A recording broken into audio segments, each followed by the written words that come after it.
Eu convoco para usar a tribuna o próximo orador, que é o senador Cacildo Maldaner. Senador Cacildo, fica aqui uma sugestão para os companheiros de Santa Catarina. A resolução 72 foi aprovada por 25 votos a 5 na Comissão de Economia. Não podia ser diferente, é a defesa do emprego no Brasil. Mas eu acho que se a bancada de Santa Catarina apresentar hoje ou amanhã um projeto de lei estabelecendo uma compensação regressiva para a perda que existirá, ela será aprovada com a mesma maioria na CAI e no plenário do Senado. Eu, pessoalmente, sofri com esses incentivos catarinenses em relação ao meu porto de Paranaguá. Fui governador por 3 vezes. Mas não se trata de discutir isso agora, porque se permitiu o incentivo fiscal à importação, ele foi feito. Se trata de considerar a dificuldade orçamentária que esses estados terão diante da quebra da previsão de uma arrecadação que não existirá mais. Então fica aqui uma sugestão e eu gostaria de subscrever, junto com a bancada de Santa Catarina, um projeto de lei nesse sentido. Até me provocou e eu devo, antes de analisar essa questão, vou ficar nesse tema, então. Provocado, não tem como fugir do debate. Mas, antes disso, eu também gostaria de imitar aqui a senadora Ana Amélia, e até porque eu passei por um momento desses em que o nosso presidente, o senador José Sarney, está acometido. Eu, dia 21 de setembro do ano passado também, e justamente foi igualmente, eu vejo que o senador Mozarino, que é médico, eu não sou da área, no meu cargo esquerdo, a descendente anterior, na minha pessoa, complicou e tive que colocar o stent e passei por coisas que eu não sonhava, não esperava. E o presidente Sarney foi o primeiro a chegar e me consolar. Vossa Excelência, o senhor Cacildo agora vai ficar recuperado, vai ficar bom, não vai ter problemas, é por aí esse é o caminho, e tentou me confortar. Claro que eu não tenho assim como, porque não tenho como para chegar ao presidente, mas eu gostaria de devolver a mesma solidariedade.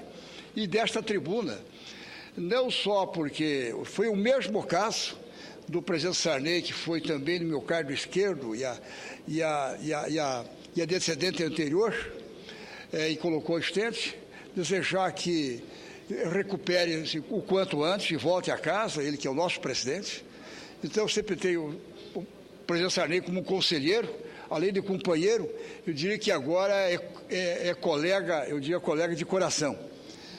Então, essas coisas fazem parte da vida. Mas eu não posso deixar de, provocado aqui pelo senador Roberto Requião, de tecer alguns comentários sobre o que nós votamos hoje na Comissão de Economia. É bem verdade que o resultado final foi de 25 votos a 5 a 10 na Comissão de Economia. Mas antes disso, as preliminares,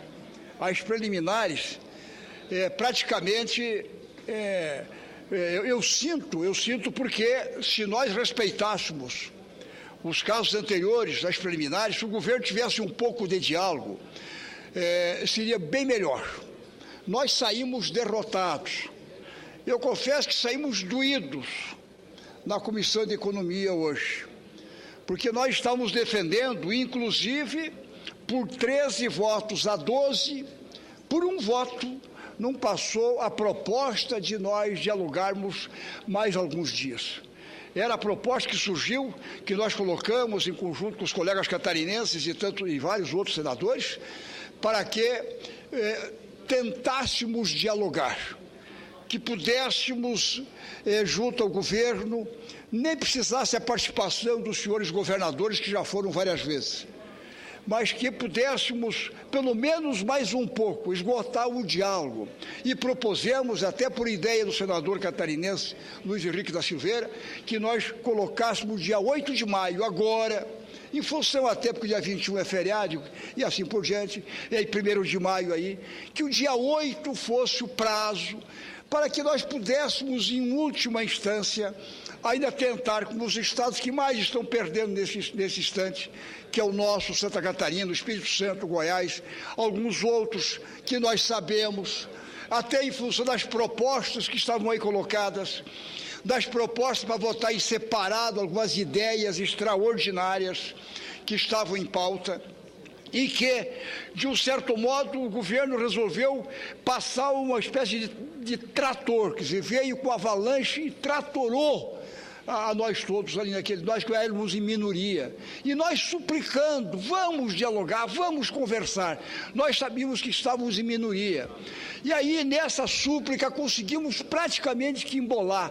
13-12 para continuar o diálogo até o dia 8, não seria mal nenhum para o governo, para o Brasil, que nós pudéssemos refazer algumas questões, porque os estados, nos seus princípios, é um instrumento do ICMS, é a ferramenta que compete, que detém os estados, no princípio federativo, eles têm esse direito, e aí, para desconcentrar o Brasil, para melhorar os portos desse país, o Santa Catarina foi um deles que motivou, que incentivou para que empresas lá viessem, e modernizou-se os portos, nós modernizamos 5 portos catarinenses, melhorando a logística, para que a importação e a saída também para o mundo, houvesse melhores condições para isso, fez-se isso, e agora, com essa decisão de hoje, pelo menos até agora, unificando o ICMS, nós vamos voltar à concentração, nós vamos ficar na mão, nós e vários outros estados,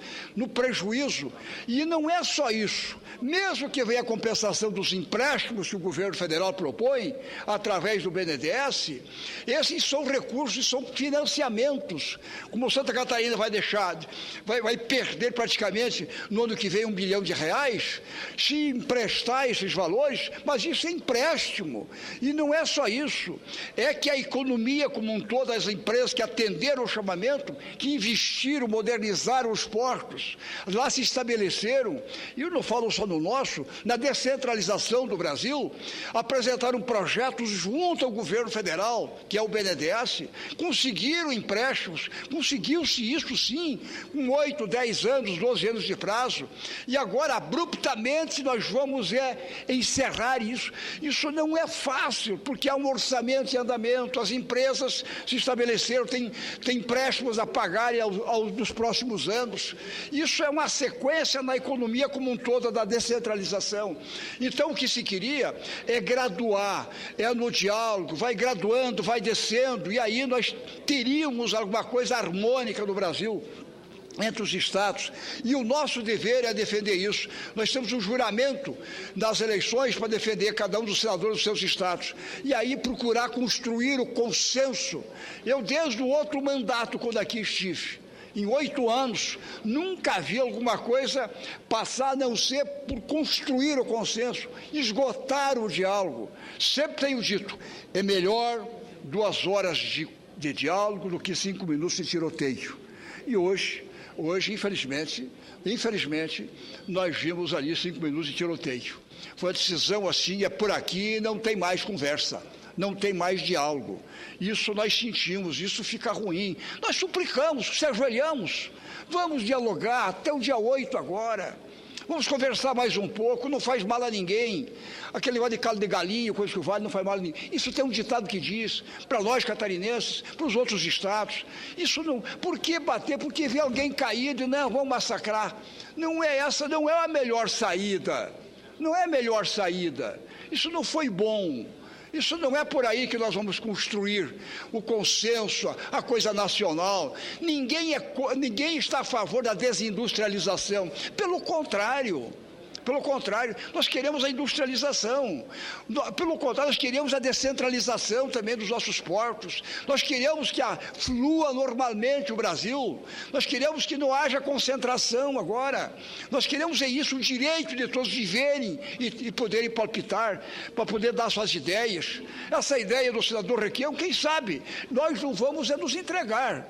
Nós vamos, nessa graduação, tentar, da Comissão de Economia agora, até o plenário, como diz um ditado, o ditado da Serra Catarinense no Oeste, é um ditado gauchesco, de um certo modo, um ditado que diz, não está morto quem peleia. Eu até invocaria um dizer do nosso partido que vem de Ulisses Guimarães. Mesmo Ulisses, quando lutava e não conseguia, nas eleições, pelo menos para se apresentar como candidato, que ele enfrentou, só por enfrentar para ser candidato, na primeira vez, na própria ditadura, que era muito difícil, como anticandidato, eu diria, ele que tem dito isso. Olha, não deu, vamos lá, a luta continua. Mesmo nas nossas derrotas do partido ao longo da história, nós sempre dissemos, a luta continua. E é bem verdade. A gente saiu hoje, eu saí com o lombo doído. Já estou pedindo até passar um calmante, uma anestesia um pouco no lombo. Está ferido. A gente saiu ferido mesmo. Mas não vamos, enquanto tivermos forças para lutarmos, para buscarmos o entendimento, de lá agora das comissões de Constituição e Justiça, da Comissão de Economia que foi hoje, a este plenário, nós não vamos desistir da conversa, da luta, para procurarmos entendimento, é o apelo que nós fazemos, vamos repetir agora aqui no plenário, mesmo ao nosso líder do governo, senador Eduardo Braga, aos nossos companheiros, ao governo como um todo, por que negar um diálogo, por que não esgotar? Se não der, não deu, mas pelo menos convencer, quer dizer, dar um direito à réplica, por que não? Eu acho que isso aí é o melhor para o Brasil, é construir o consenso. Por isso, ó, presidente, eu deixo aqui a minha manifestação, eu deixo aqui o nosso sentimento, procurando ver se ainda é possível, enquanto não tem um suspiro, enquanto tem sinal de vida, enquanto há sinal de vida desse entendimento, não vamos fazer com que se encerre de uma vez por todas. É o apelo, é a conclamação pela experiência que nós temos feito. Eu enfrentei vicissitudes as mais diversas, nunca esqueço de uma greve muito forte no meu estado, que nós enfrentamos. Eu sei que o chefe da Casa Militar, quando cercaram o Palácio, sugeriu para que a gente colocasse a tropa de choque para um corredor por lei para poder sair. E nós defendemos a tese que não é por aí, é no diálogo. Sempre foi no diálogo. E saímos pela porta à frente, enfrentamos as questões no diálogo. E repito, encerrando, é melhor 2 horas de diálogo do que 5 minutos de nas lutas, na vida, nas lides, desde meu primeiro mandato como vereador aos 20 anos de idade, indo a cavalo à Câmara de Vereadores em Modelo, lá no Oeste Catarinense. Desde aquela época, o diálogo é a melhor forma, é a melhor coisa que tem. Se não tem mais esgotou, aí bom, agora vamos então à votação. Mas não podemos esgotar essas possibilidades. Muito obrigado, senhor presidente.